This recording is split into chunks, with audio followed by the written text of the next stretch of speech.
Hello, and today we'll continue with Violet Memoir.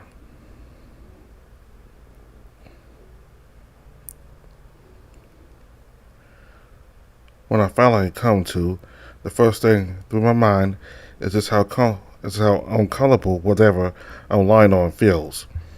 Opening my eyes, everything's blurry, and the light above is strong enough to cause a throb of pain to pulse within my skull. Jesus Christ. Trying to push myself to my feet, my sluggish body barely responds to my brain's commands. What should have been What should have taken me seconds feels like it took minutes just to push myself to my hands and knees.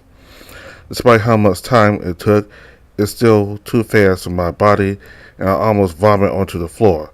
The retching motion causes blood to rush to my head. By small, by some small miracle, I'm able to keep my lunch from exiting my body, but it's only a small victory. Because when I finally able to comprehend my surroundings, it only adds more questions with very bad implications. The first thing I notice is just how white all the walls are. They're covered in posters ranging from diagrams of the human body to general notices. Looking down, it's very clear what the hard surface I had been lying on had been. The hard lino floor with a soft blue tint. I'm in a hospital waiting room, a small waiting room like one situated outside a doctor's office. What's going on? The first thing I notice about this hospital is just how quiet everything is. There are no people moving throughout this building, no chatting between nurses and patients, no beeping and buzzing of equipment. There's nothing but oppressive silence that tightens its grip around my lungs, making it hard to breathe. I need to calm down. Just calm down, Wallace. Looking around the room, the small waiting area doesn't have too much inside it. There's a cushioned bench, a small stand, and a shelf filled with rolls of pamphlets. The room is uncomfortably white with how clean the floors are, but I swear for a small moment, in the corner of my eye, I can see the floor of the furniture rotting. It's never there when I look directly at it. The sterility feels fake. While the floor is absent of any dirt, there are little pamphlets scattered across the floor, layers of colors and words that look almost pretty when you don't focus on them. Picking one up, it has a small raccoon crying on a desk. The whole thing is drenched in monochrome. The words, "Do you need someone to talk to? Does someone else you know need help?" are plastered across the top in big black letters. Does someone else need my help? The tightening in my chest worsens and my breathing speeds up again. I know I shouldn't let this get to me, but it's all too much. This whole room is just too small, suffocating. Dropping the pamphlet, I was out into an equally empty hallways, arguably just as eerie as a waiting room, but the relief that washes over me was much more prominent. Okay, Wallace, what exactly is going on? Am I dreaming again? Should I pinch myself? Pain doesn't happen in dreams, right? Admittedly, I learned that from a fictional romance book, but I think that's true. Prickling, pricking the back of my head, pricking the back of my hand with the tip of one of my claws, was a stinging pain that lasts only a moment before passing. I'm pretty sure that counts as pain. So not a dream. I hope it's not the much darker opposite of kidnapping, but regardless of what it is, I need to get out of here. I contemplate calling out for everyone else. They might be here too, but if this is a kidnapping, I don't want to tip off whoever should be here. Surely I'll find them eventually if I just look around. Pull out my phone. There's a brief moment of relief that it's not missing or been taken, but that's quickly dashed. I hold down the power button, expecting a burst of light, but the screen stays black. Oh shit, it must be out of power. Shove it back in my pocket. I bring my focus back on getting out of wherever the hell I am. creeping down my creeping my way down the hallway. The desolate hospital refuses to acknowledge my presence. There's no sound other than the light clacking on my claws against the tile floor. Nothing moves, nothing makes a sound, and that makes it so much worse. It's like there's something standing behind me, waiting for me to turn around. After a minute of nothing happening, I slowly move into a more casual walk. I can't release any of the tension in my body, but walking at a snail's pace isn't going to get me out of here faster. The stairwell set in the air feels suffocating and inescapable, like it's going to be burning into my nose. I just need to get out of here or find the others. Anything but being alone here. Speaking of the others, I really hope they're all okay. There's a part of me that wishes Oscar would come bursting through the wall and save me, just like he promised last night. I know he meant it too, and he'll come. There's a little voice in my head telling me how awful I am for thinking about Oscar over everyone else, but I can't stop because no one knows how to calm me down like he's able to. My eyes land on one of the pamphlets littering the cells, looking for anything to take my mind off the complete isolation in this horror movie.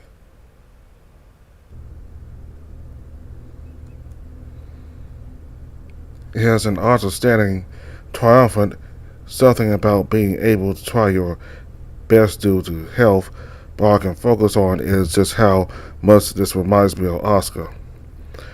The author here is much younger, it has a little build, but the energy it radiates is such a strong resemblance, full of confidence and optimism. But it doesn't fill me with hope. The way he's standing in the sun is just a grim reminder of that hollowed look Oscar had outside of the pool after the argument with his coach. Thinking like this is shaking my resolve. I know I shouldn't dwell on negatives when I'm in this situation. I'll shut down if I do, but I can't help it. I really wish you were here. I'm so lost in my thoughts that I'm not paying attention to where I'm walking. In a moment, my foot touches something that isn't the cold floor. My fur prickles into needles, and I let out a yelp, borderline scream.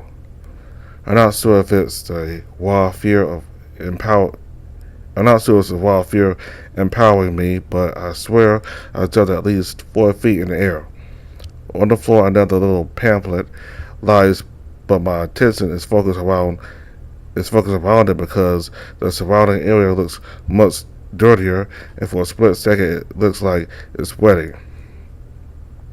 Staring at it longer, it's very clearly not moving, but there's a sinking feeling in my stomach that if I look away from it, then it will grow and consume the rest of the floor like a festering infection.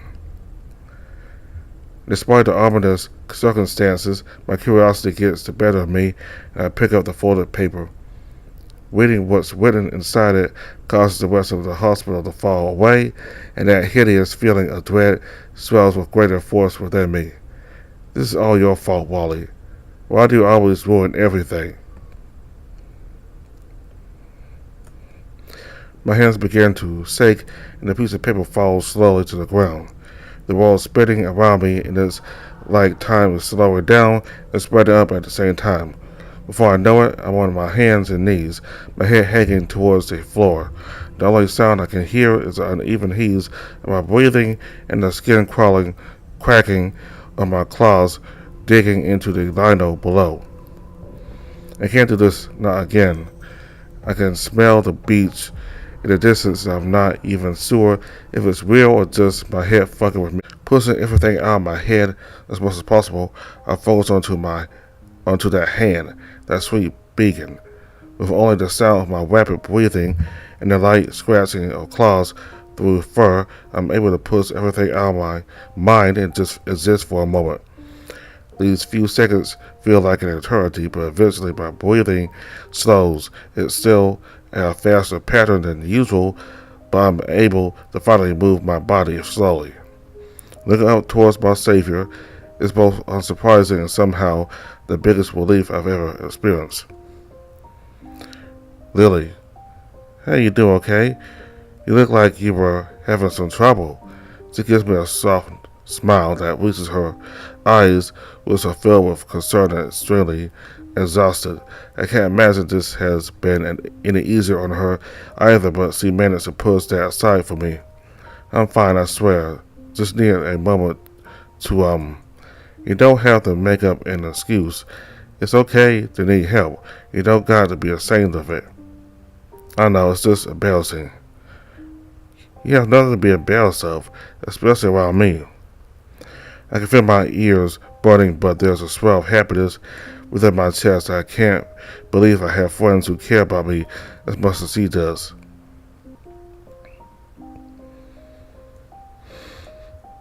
I wonder what Marcus would think of me now. Throughout all this, she never stops brushing her fingers through my hair fur.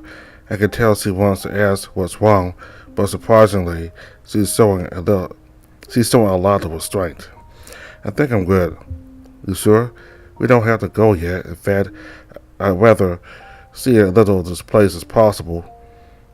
Not a fan of hospitals? Her face scrunches up in disgust, and it's very clear it's much more than just a simple dislike, but when she catches me looking at her curiously, she wipes it off her face and brings back that reassuring smile. It's certainly not my favorite of places, you can say that. Now come on, let's find the others and get out of here. Her hand leaves my head, and I feel an immediate yearning for it to return. That comforting touch is not something I've had in a long time. Maybe I can ask her to try it for me later. Trying her hand, taking her hand, I'm surprised by how easily she's able to pull me up. She's the same size as I am, but she pulls me up like it's nothing. Whoa, my dad's self-defense trainer, ex-military CQC stuff. I can kick a guy's ass. Don't you worry. She points at that. She points at that and puffs out her chest in a way that reminds me a lot of Oscar. She's got a massive grin on her face, like him too, though her tired, sunken eyes are a great reminder of how serious the situation is. She quickly drops the act, realizing this probably isn't the time for that before she waves me towards her. Expecting to continue down the hall like I had been, Lily walks past me and indicates for me to follow her. I came from that way. There's nothing but a bunch of locked doors, even the stairwell. Do you think there's maybe a key in one of those rooms? Have you tried opening any of them? Not really. I was just hoping to find some stairs to get out. Walking towards one of the doors, she tilts her head and waits. The look of amusement in her eyes and the way her ears leans towards me makes me feel a bit silly, but I take a step forward regardless and pull on one of the doors. It doesn't budge at all. There's never the sound of the door struggling against the lock. It's like it can never open to begin with. What the? Lily doesn't look surprised at all, and there's a small resurgence of panic in my chest. It must have shown on my face because she places her hand on my shoulder and reasserts. Hey, it's okay. Not all the doors are locked. I found one that leads to this hallway. We're fine. We just have to find a way out. But the door, it didn't even rattle or anything. Yeah, I don't think these doors even lead anywhere. I tried kicking one down, but it was like I was hitting a wall. I didn't even hear any echoing on the other side. Where are we? No hospitals like this.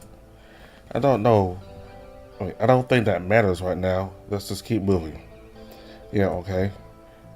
Does your phone work? Mine's out of battery. No, it doesn't.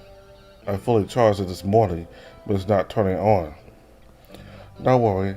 I'm sure it's just flat after we got knocked out for so long. I'm not sure if that's better or worse. That means we've been here for a while. Returning to the room I woke up in, Lily peeks into before taking a few steps in. She looks around for something before looking confused. Why is this one unlocked? Oh, I woke up here. You woke up in the room? I only woke up in the hallway on the gross floor. There's a temptation to mention how I've been on the floor as well, but I don't think now's really the time for semantics. What's this? Lily points towards a piece of paper on the ground where I had been lying. Did I miss it when I searched the room before? I swore there wasn't. I swore there wasn't anything there, but maybe I missed it. As he picks it up, I feel a familiar sense of dread. What if it's another message directed towards me? What if it's another message directed towards him? What if it's... She turns it over and it's just a small photo of some blue flowers sitting in a thin glass vase. Below the picture written on a blank space the words, "Where have you been?" It's very beautiful and nothing like the taunting message I received. But Lily's gone silent with a somber expression on her face. It's subtle and she's able to keep her ears from drooping, but that smile she wears turns a darker shade of bittersweet. Are you okay? Looking towards me, she gives me a slow nod before putting the photo on the nearby desk. It stands out amongst the piles of pamphlets. Yeah, I'm good. It's nothing. Just reminded me of something I haven't done in a while. I'm about to ask her for more details when she motions towards the door, moving and waiting beside it for me to follow. Let's go find the others. I bet Luke is freaking out. I should ask her what's wrong, but I don't think now's the time. We should be focused on finding the others. So I nod and follow her out and down the hallway, checking doors as we pass them for any gift. No luck so far. After what feels like 10 minutes of walking down numerous corridors, we reach a stairwell that makes me excited to finally have anything other than just endless white hallways with the same fake doors. Looks like we're finally getting somewhere. Lily had quickly gotten back to her cheerful self. I can't understand how she's so calm and composed at that moment, let alone smiling. I feel like I'm 2 steps away from a panic attack. Things are going to be fine, don't worry. She must have sensed my thoughts because she's now rested her hand on my shoulder. It gives me that sweet, concerned smile. Yeah, okay. Everything will be okay. No need to worry. Trying my best, I give her a very shaky smile. It's not very convincing, but she plays along regardless, pulling away and gesturing to the stairs. There we go. Hopefully these lead somewhere. At the bottom of these stairs, we're confronted by 3 different hallways. By the sides above them, they each lead to a different department. The left hallway leads to the physical rehabilitation therapy department. I never even broke a bone, let alone had to have physical therapy. That sounds terrifying. The hallway directly opposite them leads towards an emergency room. That place surely has an exit, right? Patients need access to it from the outside. I can't help but be reminded of Oscar's argument with the coach at this moment. It's such a random thought, but if what Coach Mays says is true, then there's a chance Oscar's overexerted himself in a lot. Will he need to be taken here if he collapses because of it? Will I even be able to lift him here? I don't think I could move someone as large and muscular as Oscar in a hurry. The thought that Oscar could be in front of me and needing my help, but I can't do anything about it, is horrific. Steadying my breath, I take deep, slow breaths until I'm feeling a little more calm and move on to the next corridor. The final hallway on the right looks to head towards the speech and languages service department. That's new to me. I've never heard of this area before. It's an area for helping those with communication problems, like if you need to improve your speech skills or have some kind of restriction. Also mentioned having a friend with mutism. I'm sure he's gone through speech and language therapy. Lily must have caught my confusion because she clarifies it quickly. I'm not sure I completely understand it, but I get the gist of it. I don't really know anything about hospitals. I never had to go in one before. It's just something I've learned. I visited everywhere the hospital feels still. Any reason why the layout of this place doesn't make a lot of sense, but there again, I don't think a lot of this does. Best to just roll with it. She cuts me off and replies with a jokey tone, but it's clear that it's a topic she doesn't want to pry into. I don't think Lily would ever get angry at me for asking, but I don't want to push her boundaries regardless. Returning my focus to the situation, I turn towards Lily, and I can't help myself from wringing my hands. My entire fur coat must be standing on end with how tense I'm feeling. Which way do we go? The ER will definitely have a way out. It's an interest for people needing an emergency after all, but we might want to look around to see if we can find the others. There might be people near the exit, plus thinking about also passing out and being taken there is still in the back of my mind. I can't stop the thoughts of him lying on the ground in the hospital needing help, but there's no doctors or nurses to help him. It's a stupid or irrational thought, but it makes me take a few steps into the hallway.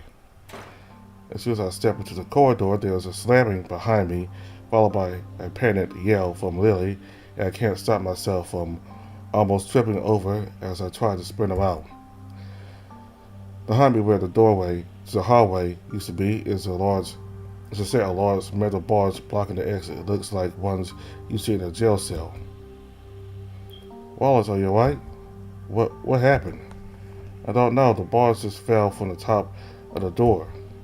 She's speaking quickly, but I can tell she's trying to keep her cool. In fact, it looks like she's managing to calm herself down rather well.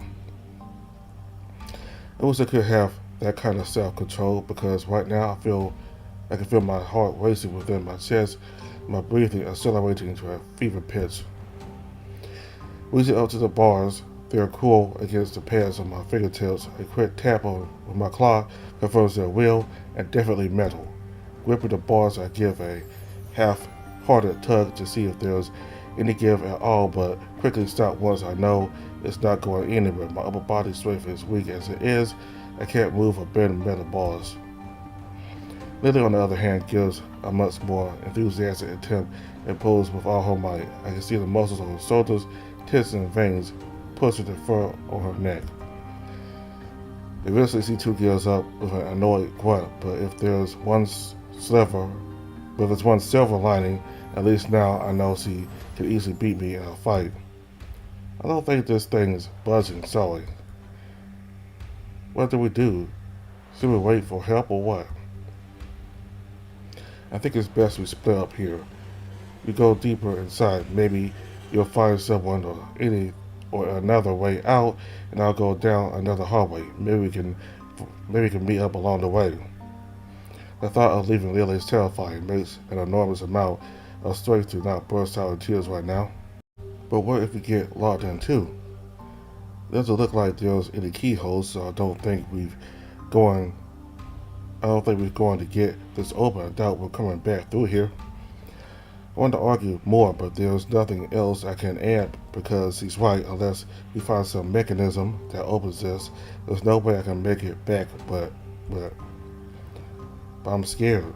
I don't even have to say anything, because Lily must see the fear written all over my face. She approaches the locked door and covers my face before whispering in a calming, low tone. Hey, you're okay. You can do this, Wallace. I know you can. All I'm able to do is give her a silent nod. I'm not sure I believe her, but I'll try my best to live up to her expectations. Good. It's just a temporary split up. Catch up with you later. She gives me away before disappearing down the speech and language services hallway, not giving me any chance to speak. It doesn't feel rude, but more that her trust in me is absolute. It's reassuring in a strange roundabout way. Taking a step away from the bars, I look at the hallway in front of me. It's short with a dip in the ground, leading to some kind of staircase. If this is heading to a lower floor, then it must be more likely to lead to an exit, right? I can't just leave if the others might still be in here. Who knows how far the nearest phone might be. I don't even know the addresses to call for help either. Take a deep breath and walk deeper to the hallway. It already feels different from all the other hallways. There's no doors at all, and after a couple steps, my suspicions are confirmed when I see the floor leading down to a bundle of stairs. As soon as I take my first step down, there's a noticeable shift in the temperature. It's significantly colder here than any of the places we visited earlier. Suddenly, I step into the paths of cold wetness and let out a blood-curdling screech. I frantically rush back, nearly tripping on the step, only to see it's just a puddle on a step. Wait, it's not just one. There's numerous puddles across the entire stairs. It looks like it's more prominent near the bottom. There's spill here, there's spill, there's spill happened here, or maybe a leak happened. I carefully maneuver my way down the stairs, making sure to dodge any puddles in my way. Even in areas where there isn't water, the lino floor is still moist, like it's covered in condensation. Things get even more confusing as I take the final step to the next floor, only to have my foot fully submerged in water. This time it isn't a puddle, but the entire floor looks like it's flooded. It's not too deep, only about an inch, but it doesn't look like it's going to go away anytime soon. Standing with both my feet in the water, the feeling of the cold water against my pads sends a shiver throughout my body. I'm forced to waddle through the water, trying not to think about what I could be stepping on. The water is too dark to see through it. Even my white fur is barely visible in the dim light. I come across a door, but when I enter, there's only a desk with nothing substantial in it, but the same light flooding as the rest of the floor. Looks like I won't find anything interesting. The sound of splashing footsteps in the distance echoes through the hallways, and I become paralyzed. A billion thoughts running through my head. Any doubts or fears are instantly blown away as soon as I hear that familiar booming voice. Hey, anyone out there? Hello? Come on, man. I know someone's got to be there. Oscar's voice is a wave of relief that brings a smile to my face. Even without trying, he's able to lift my mood up. Darting out of the room, I immediately slip on the still very wet floor, but I'm caught by something strong wrapping around my waist. Oh there. He's right next to me now, using one arm to hold me up with no effort at all. He doesn't even look like he's straining in the muscles at all. I'm light, but it's still impressive. Just drop it in, are we? Oscar, right now isn't a time for modesty, and I throw my arms around him in a hug. I've experienced too much emotional whiplash in this place to not seek any comfort I could find. Hey, little dude, you doing okay? Without even a second of hesitation, he returns the hug, and I'm surrounded by his large arms. His warmth envelops me in an instant, and I get lost in the comfort for what little time I can before having to return to reality. After a couple seconds, Oscar pulls me away, and his smile is soft. His beautiful, silvery blue eyes are filled with concern. Even he's taking this situation seriously. You didn't answer my question. Huh? Sorry, what was it again? I asked how you doing, man. You look a little messed up. Sorry, I just woke up in this strange place, and everything here doesn't make sense. I met up with Lily, but we got split off, and I think I've been panicking a little. I'm so glad to have found someone again. He flashes me that signature grin and leans down to bump his shoulder against my own, wrinkling his eyes in a teasing expression of affection. Well, you got paired with the best one, too. That causes a giggle to slip out of me, and the way his face just lights up as if making me laugh has solved all our problems, causing my ears to burn. There we go. That's why I'm the greatest. As much as I want to indulge in his fun theatrics, the situation is too serious to let myself get distracted. Does your phone work? Lily's and mine won't turn on. Yeah, man, I didn't bring my phone. Wanted to go for a swim after we finished up, so I didn't bring mine. My expression must have shown just how flabbergasted I felt because he just wanted his grin further, but I'm not letting him escape just because he's got a handsome face. But you were on your phone at the library. You were looking stuff up. Actually, that was Grubby's phone. He wanted me to find out about the Huggy Badger, so he gave me his phone. He didn't have any fun pics or anything, just reporting. How are you so relaxed about this? Listen, man, I'm not dumb, but there's no point stressing out. Plus, this ain't the first time I've woken up somewhere weird with no memory of the night before. It's called college. We probably just got wasted last night and can't remember it. I think I remember something like this. He crouches down and nudges my shoulder with his elbow, even dwarfing the size of my shoulder. Compared to me, his proportions are huge. Now if you get wasted enough, you get trashed enough, you can end up here no problem. This is serious. We don't know where we are. He does have a light chuckle and takes a step over to pull me against him, pressing my face against the side of his chest. His expression is lacking any of that sultriness. Instead, his smile is soft and his eyes are gentle. Hey man, I know this is serious. I'm not trying to lighten the mood. I didn't mean to upset you. I'll get us out of here. You got me, man. So don't lose your head. Right, yeah, don't panic. That'll just make it worse. There we go. You could do it, man.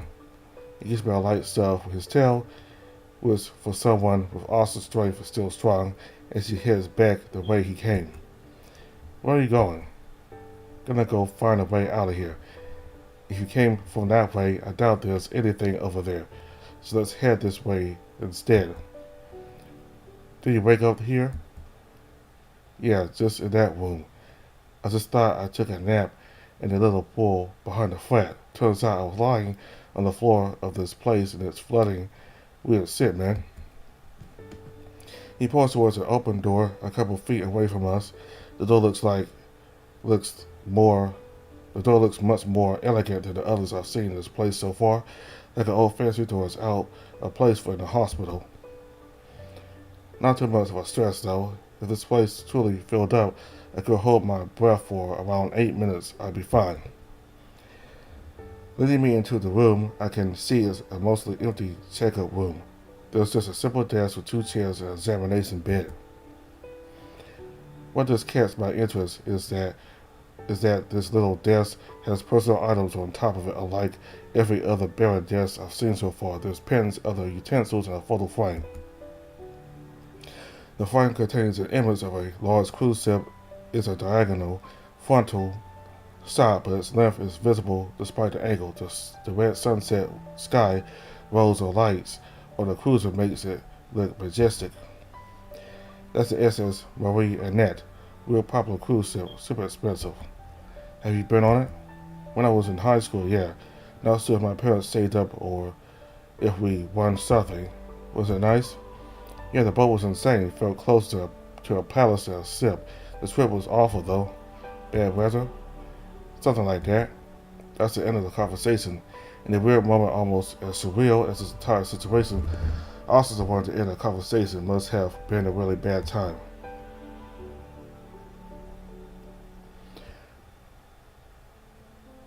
Looking around the rest of the room, it doesn't look like there's much else in the room. The desk has a few books with notes, but nothing that could help us discover what exactly we were. In fact, all the notes feel childish, like they were written by someone young. The repeated doodles in the columns gave even more proof towards us. Most of the doodles were about a small stick figure and a larger one, as he looked like they were getting something, a medal of some kind, if this drawing of the large stick figure holding his arms up with a disproportionately sized medal around his neck is in the casing. I can't stop a bittersweet feeling from swelling my chest. These are nostalgic but also sad. It's of a simple time, but also a time that's long past. I wonder which of the two the owner of this book is. Aside from that, there's nothing else in this room. Just a little blip of personality in this otherwise abandoned hospital. Oscar is giving up, starting completely, and is just leaning back on his chair. The way he walks back on it despite the bottom of the legs being submerged in the water is anxiety inducing, but I've been fooled enough to know his tail will keep him upright.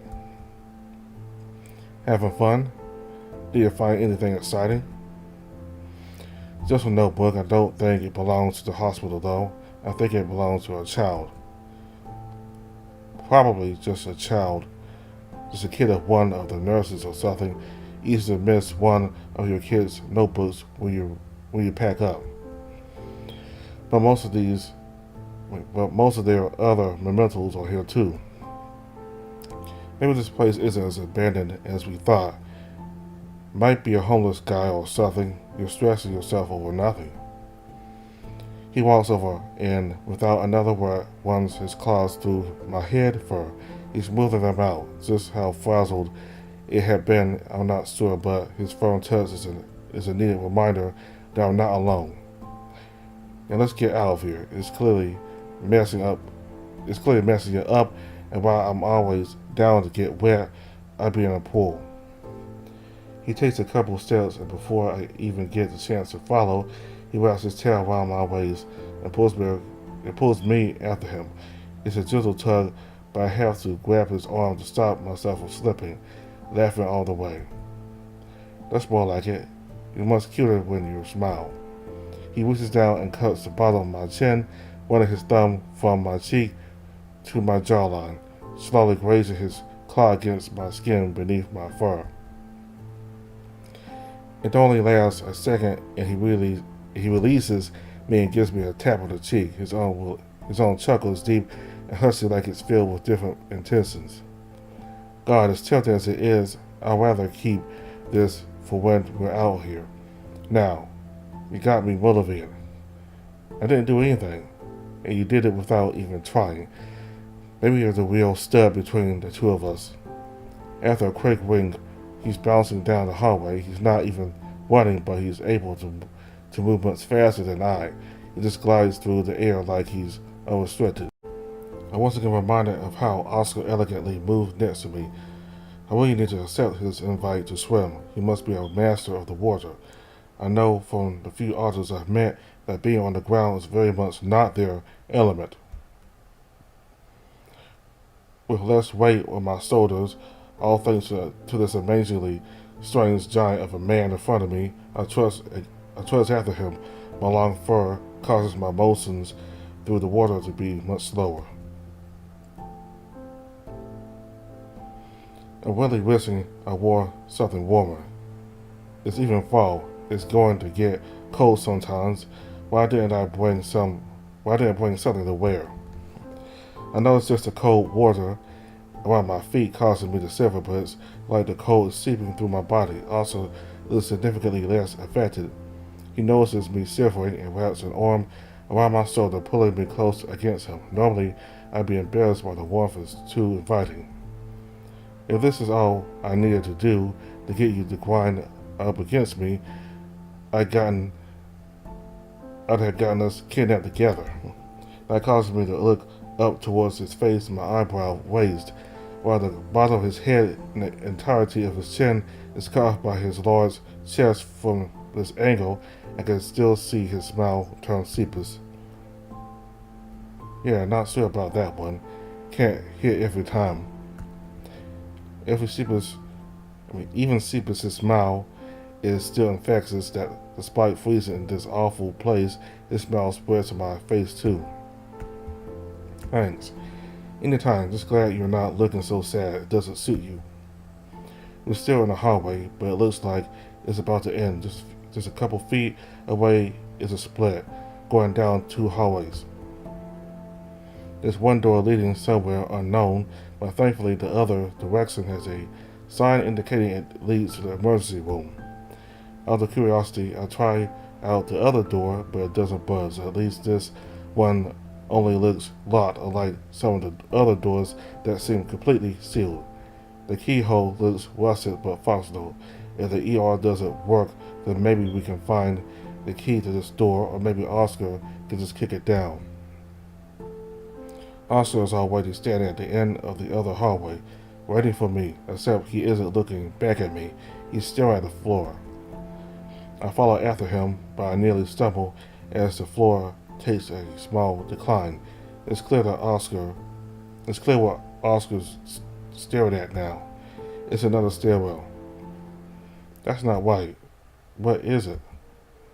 Oscar's voice still has his light edge, but the confusion is still evident in it. But that's not the most striking thing about him right now. It's his missing smile that's a cause for concern. If this leads to the emergency room, like all the signs say, there wouldn't be a dip here. They gotta be able to wheel people through in case someone is in real bad shape. Where does this lead then? Must lead to the ER. They wouldn't have a sign leading to the wrong place unless you want to try it that other way. Looks like we're heading down there. As Oscar takes a step down the stairs, I quickly grab his arm before he can go further. He only looks back at me with a crooked brow, and his friendly smile returns to his face.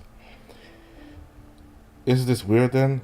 Maybe we should go down there. You want to go back the way you came? I can't. It's sealed up by a grate. Then we gotta go this way. Don't worry, man. It'll be fine. If something goes wrong, I'll protect you. I promise I'll save you from your next nightmare. He holds out his arm for me to grab onto. He's not forcing me to do anything. He's letting me decide to take it and to take as long as I need. His normally large smile is softer and there's no annoyance in his expression. He's letting me decide if I'm willing to go with him. Taking a deep breath, I loop my arms around his. There's something about the feeling another person next to me that makes the situation not feel as horrifying as it actually is. But when I take a step down, the height difference rears his head again, and my arms are lifted a bit higher. It's nothing uncomfortable, it just makes me more aware of how small I am in comparison to Oscar. He's a living heater too, which is a plus. I'd be an ice cube without him. Taking slow steps, I descend down a group of stairs again, unlike the first time where the walls had just been wet with moisture. These walls have water running down them in numerous streams, and this time I have someone else. Each step further down, I feel like it's getting colder, and not just the water around our feet, but the entire place. It's hard to think about that as we reach the bottom. Instead of the last couple stairs, we're confronted with another pool of water. This one is significantly higher than the previous one. That's more deep. That's going to come up to my waist. Well, I did promise you a swim, didn't I? It's not what I planned, but ta-da! But I'll freeze, I can't. Hey. Without letting me finish my sentence, Oscar reaches down effortlessly, pulls me off the ground with only a single arm. He twists me around before deciding on holding me in a bridal style, curling me up against his chest as he cradles me in his arms, much to my poor burning face. But what are you doing? Didn't think you'd want to waddle through all this on your feet, you know? So I decided to give you the VIP treatment. Don't forget, costs nothing to stare. Might cost you 2 months. He looks down with a playful smirk before giving a chuckle and pulls me against him a little harder, sinking me into his warm embrace. It's a joke. Don't look so scared, man. I'm more used to the water than you. It's freaking freezing in here, but that's fine to me. Thanks, I didn't mean to imply that I'm trying to use underhanded tactics to seduce you, because I am trying to seduce you. I just prefer using more straightforward tactics. As if to emphasize his point, he puts me back down on the stairs a couple of rows higher than him, and without any hesitation, pulls the shirt off. Pulling it off is a generous word to describe the slow pace he slides it off as he grabs it from the button, his eyes trained on my own the entire time. Watching the pink fabric of his tank top jolting up as it runs along each muscle enough to flare up my face, and I finally break my resolve and look away, ignoring a deep chuckle from the other. Here, man, hold on to this for me. Never liked getting my shirt wet. I barely looked back in time to catch it. I have a feeling he wouldn't actually be too upset if I dropped it in the water. He just used it as an excuse to be shirtless the rest of this hell-born trip. If it was my other shirt, then I might have just worn it. Can you imagine how that would cling? It's tight enough already. I could do that for you if you want some time. Shouldn't we be moving on? The others might be searching for us. This isn't the time to be messing around. He flashes me another grin before sweeping me up again. Unlike the first time, this feels more intimate, but he doesn't say anything else. If this was any other situation, I can't imagine he'd be this quiet, but even he's showing restraint in these circumstances, even if he isn't taking it as seriously as he should. He steps down to the water. The water is high enough to meet his hips, and without any hesitation, he begins to walk through the corridor. The lighting here is dimmer than the rest of the hospital we've been through, but it looks like there's another stairwell at the other end. There aren't even any doors down here. What's the purpose of this hallway? So strange. You know, most guys at this point would have thrown themselves at me, even the side ones. There's only so much resistance one has to all this. It should have sounded arrogant or self-absorbed, but Oscar says it in a way that's more like he's stating a fact with no real personal attachment to it, as if it's just a thing about the world and nothing else. But you're so strange. You like me. I think, but you still don't want to go further, but you just enjoy hanging out and having fun. I don't think I've had someone like that before. What about Selwyn? You guys seem like good friends. Hell yeah, we're friends. Selwyn's probably my best friend, but he never really asks about me like you do. Man, I don't normally do this talk about feeling stuff, but you're always asking. I didn't mean to make you uncomfortable. Nah, man, it's fine. It really is. I don't quite understand you, and I like that. You're so different. Plus, you're a lot of fun to hang out with. I don't know why you find me fun. I'm pretty straight-laced and boring. At that, he jostles me, so I'm forced to look up at him. His mouth is smaller, but his eyes are still simmering that stunning blue. You're a lot of fun. You're kind of always down to just shoot the shit. Most guys are either too aggressive or too put off by me, but you always seem to enjoy yourself. That's plenty of reason for me to come back. Don't sell yourself short, dude. Of course, I will enjoy myself around you. You're full of energy. You're always making things exciting. You're like out of the book or movie.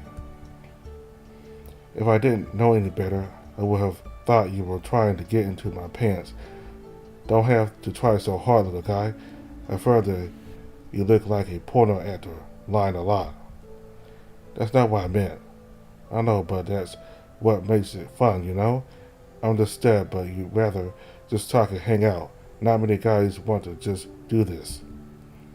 He pauses for a moment before looking down at me and towards his chest. I'm once again made aware of the fact that he's shirtless and I'm pressed against him. It might sound strange, but despite wearing less, he feels even hotter now. It might be because I'm pressed against him, though. It's nice. There's a distinct lack of clothing this time. It's there just nowhere near as present. In fact, his fur looks a bit more matted than usual. Pressing my hand against his pec, I force myself to ignore the warm feeling of his muscle beneath my palm, especially the way he chuckles and flexes them underneath my hand. It's immediately evident just how moist they are. Either he's sweating a lot or water's been dripping down on him more than I thought. It's freezing down here. How are you sweating? I'm good in the water, but trudging through it, holding someone else is a bit more of a workout than my legs were expecting. Don't worry. I like the burning. It feels good. That pops a question to my head that I've never thought about before. I hope it doesn't sound too stupid or silly. I'm just curious. How did you get so big? You haven't even seen it yet. How do you know? Also, you know what I mean. I can't stop myself from laughing and giving a soft jab to his chest. I probably don't even need to hold myself back. I think I'm more likely to hurt myself punching him than ever causing damage to this guy. Just swim a lot. I go to the gym too, but I swim nearly every day. Work hard enough, and you'll look like this. I like you as you are, though, little dude. Don't feel pressured when around me. I don't think being weird would fit me. Nah, probably not. You're more of the cute, naive twink. Not too shy, but modest enough to get all blussy when a guy hits on you. Plus, you stand up for yourself a little, and I like that. You like that? Yeah, means you'll tell me off if I go too far. Anyway, we're here. Want me to put you down, or I can hold you like this the rest of the time? You're light. I don't mind.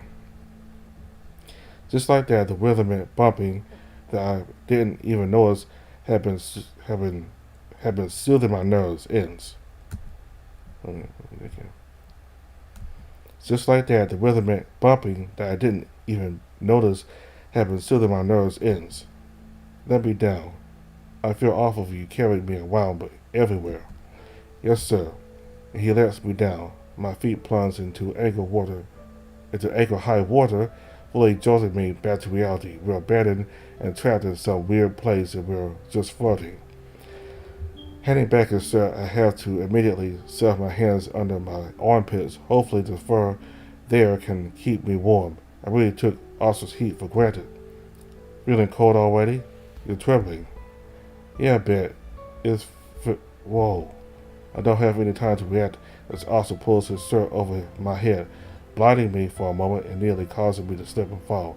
It only lasts a couple of seconds before my appendages are through. He slides it the rest of the way. It hangs down off me like a short dress. The large gaps around my arms make it very poor for additional warmth. Oscar's chuckle turns into a full hearty laugh, and despite my embarrassment, I join in too. I got to get you to wear one of my hoodies sometime, man. It'll look real cute hanging off you. I can imagine it'll be one of your tamer acts at flirting at any rate. I can make it more direct if you want. Not right now. He smiles at that, and I start walking up the stairs, not able to face him right now with that hungry spark I see in his eyes. I can work with that. Up the stairs had been just another hallway, but it led to a large open room. Large might be an understatement. It's easily the biggest room we've been in so far.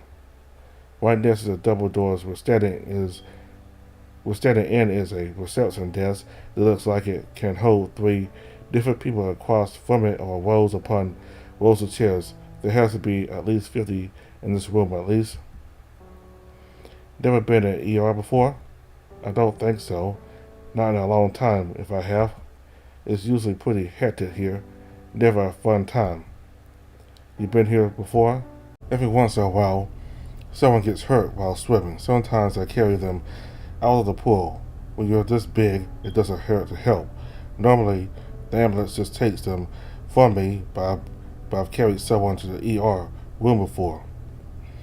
Looking around the large room, I can't imagine this place being filled up. There's just so much space.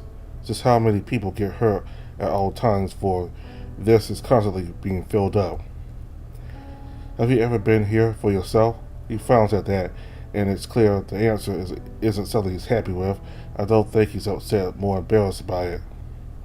Just once during high school, I swam for 6 or 7 hours straight, and I passed out in the water. Parents weren't too happy about that one. This is quite 7 hours. You don't look like this for taking little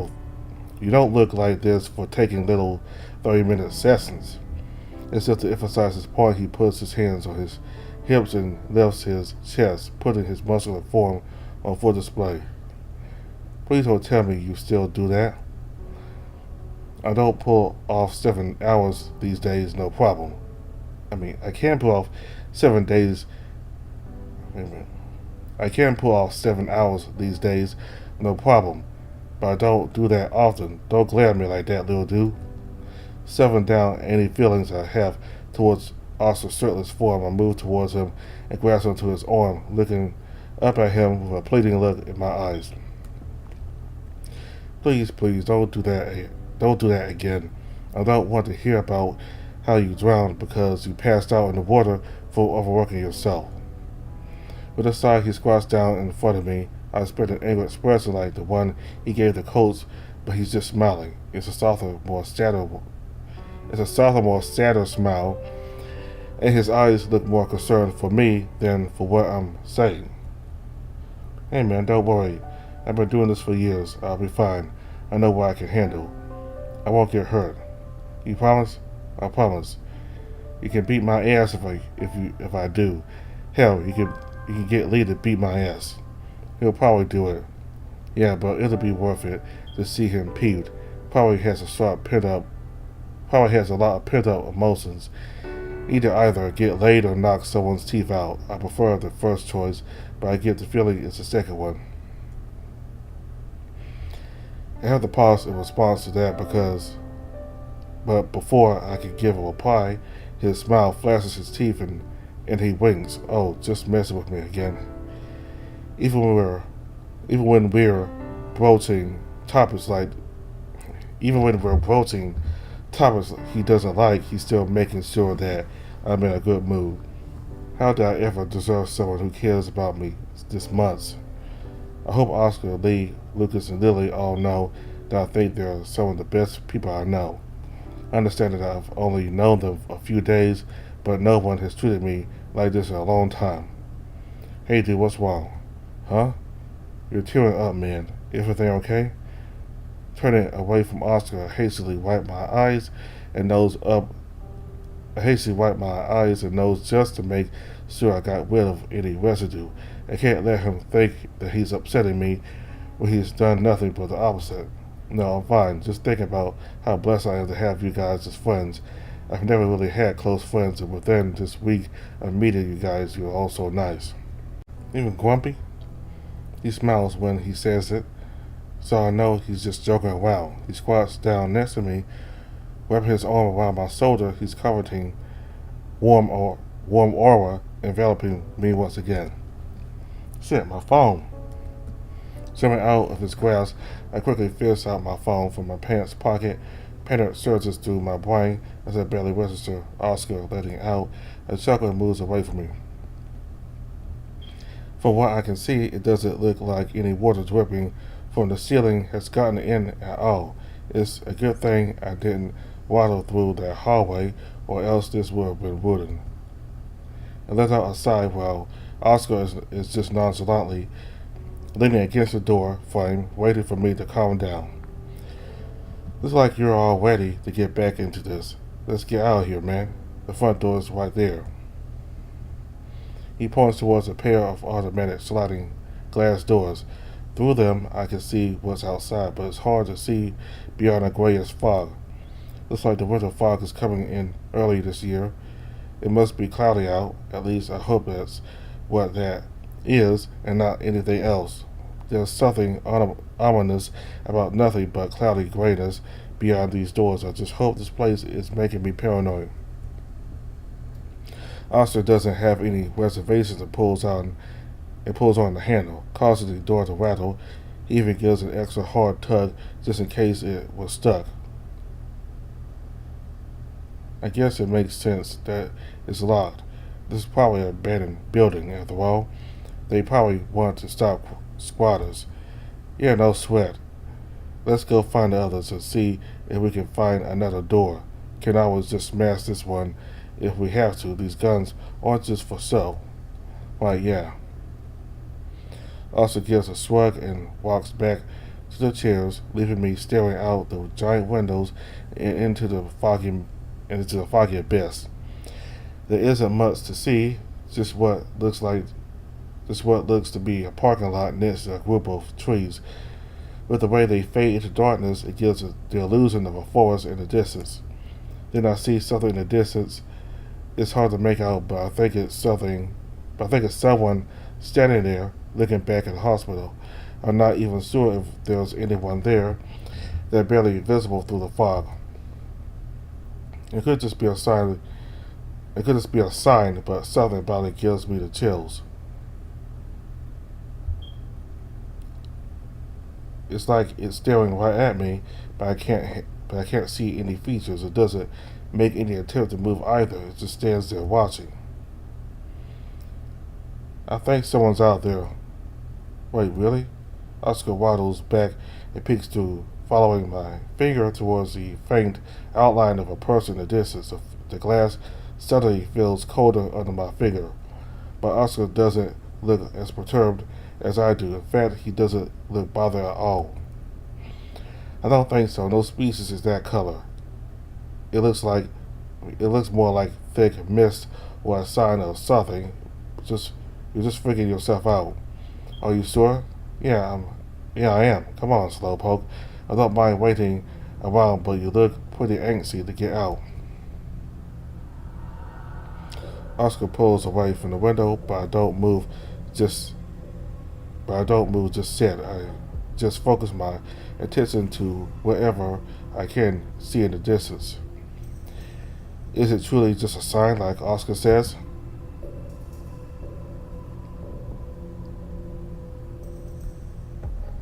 Pushing away my curiosity, I turn around and follow him. The room is freezing, and there's water dripping from the ceiling. The place looks a little decrepit, but I didn't think it would leak this bad.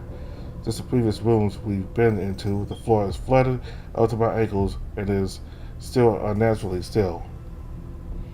When I make it to Oscar, he places a hand on my back and pushes me through the door. It's noticeably hazier, like he's in a rush. Oscar, what's wrong? Nothing, just don't like that room. Why not? It's strange, you know? Why there's a hallway that you need to take the stairs to go both in and out of without anything inside it. It's strange. It is strange now that he's pointing it out. I had been so distracted by Oscar's answers I didn't give it too much thought when we left that hallway by going up the stairs again. Looks like this place is finally starting to get to him. Looks like this place is finally starting to get to him now, too. We'll find the others to get out of here. I'll be alright, I think. As if he's not guiding me away. As if he's not guiding me around this creepy abandoned hospital. He runs a hand through my hair fur and gives me one of his smiles again. I'm not stressed. I can knock someone out in a fight. I'm not some bodybuilder who's all so. Just don't want you getting all caught up in it. Yeah, I don't think I'd be good in a fight. And we wouldn't want that pretty face to get hurt now, would we? Can you stay close? I feel more comfortable with you here. That makes his eyes widen just a bit, and only for a moment before returning to normal, but it feels like the blue in his eyes are back to their silvery self. Hell yeah. Let's go back to look around. There's gotta be another way out here. However, that is quickly stricken down by the contents of the hallway we're in. Despite the numerous doors lining it, none of them are unlocked. Oscar tried to push one of them in, but it didn't budge in the slightest. The furthest one had a keyhole, but no key to speak of. Just like that door outside. It's a dead end, nowhere for us to go. Something's very wrong here, and I can feel my heart pulsating, the beat thundering in my ears, blocking out everything else. What if we're trapped in here with no way to get back to Lily? So be trapped in here all by himself, let alone if Lee and Lucas are here too. Hey Wallace, look at me, come on. Austin's voice brings me back to reality. I can see myself being turned back and forth. He's grabbing my shoulders and gently shaking me. Just breathe. Looking towards him, he's squatting next to me, his face contorted in concern. Something about that scared look in his eyes is enough to shake me out of my daze. I'm okay. I take deep breaths until I feel my heartbeat return to normal, but in its place is a headache and a nauseous quivering in my stomach. It must be from all the stress. Austin's face relaxes as well. and he places a hand on my cheek, a gentle caress as he gives a smile. What's wrong? Something happened here? The thought of them being trapped here causes my heart rate to spike a little, and I force myself to focus on the warm feeling on my cheek. I'm just scared. What if the others need our help? What if they're lost or trapped in one of those? Hey, I told you, it's going to be alright. Look at these doors. Almost all of them don't have keyholes. They probably lock on the inside. If they're stuck in one of these, they can't just get themselves out. Shaking my head, I pull away from Oscar and stretch myself, feeling the burn in my muscles. Right, yeah, sorry, this place is really getting to me. I think it's the water. It's freezing in here, and you're not used to it. You're probably getting more jumpy than usual. Come on, let's head back to the ER and see what we can find. Okay. Want me to carry you again? The thought of getting out of this freezing water and into Oscar's warmth is tilting, but the idea of being pressed up against his open chest again is enough to make my cheeks burn. I'll be fine. He supports her dad. It gives his signature a deep chuckle. Suit yourself. Offer's always open, dude. At that, he wraps his tail around my waist and pulls me against him, again, almost knocking the wind out of me when I thump into him. So I forget how light you are sometimes. It's okay. My voice comes out as a barely recognizable message as I press my cheek into his chest and look towards the water, seeing our reflection looking up at us. I consider pulling away, but when he places a hand on my shoulder and I can feel the warmth radiating from both his arm and his body, I can't stop myself from latching onto him. Thanks. Anytime, little dude.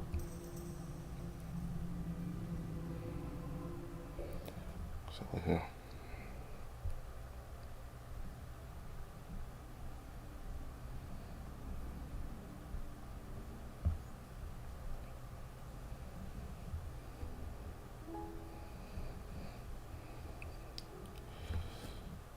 Okay, so somehow they ended up in this hospital.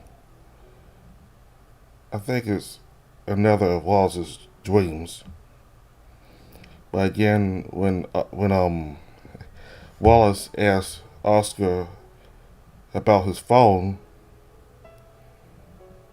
and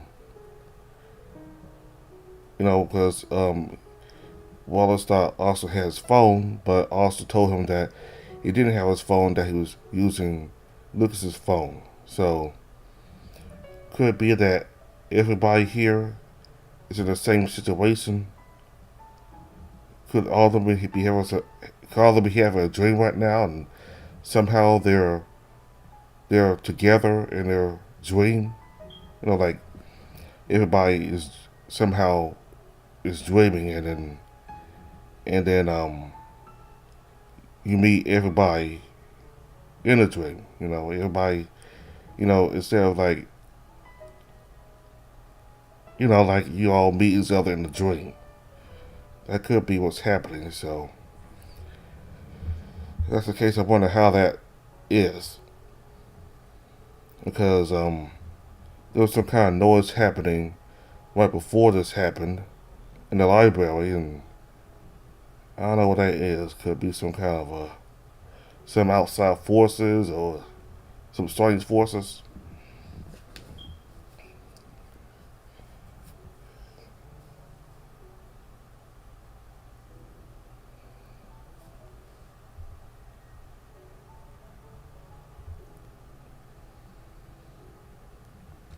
So while they're in this hospital, both Wallace and Lily picked up pamphlets, and somehow it kind of reminded them about their past, or kind of traumatized them for a little bit. With Wallace, there's a pamphlet that said, "It's your fault." Basically, he's to blame for something. So could he have done something to his boyfriend? I don't know. And then with Lily, she picked up a pamphlet and it said, "Where have you been?" And that made her emotional. So so those could be some clues into these people's past. So, and plus, there was something in the hospital about people with mutism, so minded um that reminded Wallace of Selwyn, who was also mute for him. He got selective mutism, and then something about Oscar being in the emergency room, I think, and so could it be that Oscar was in the emergency room before in the past, or could that signal the future?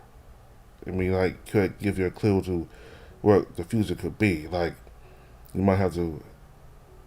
I mean, like the coach told Oscar that he needs to stop swimming so much, and just focus on when he needs to.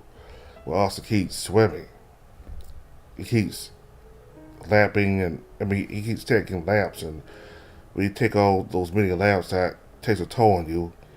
So that could make him end up in the emergency room. So could that foretell the future? Like, he might get an episode, and he might, Wallace might have to take him to the emergency room. Okay, so that's what I was thinking. But anyway, so far we've seen Wallace and Lily and Oscar. We haven't seen Lee and Lucas yet. So we'll continue next time. Thank you all very much for watching. Goodbye.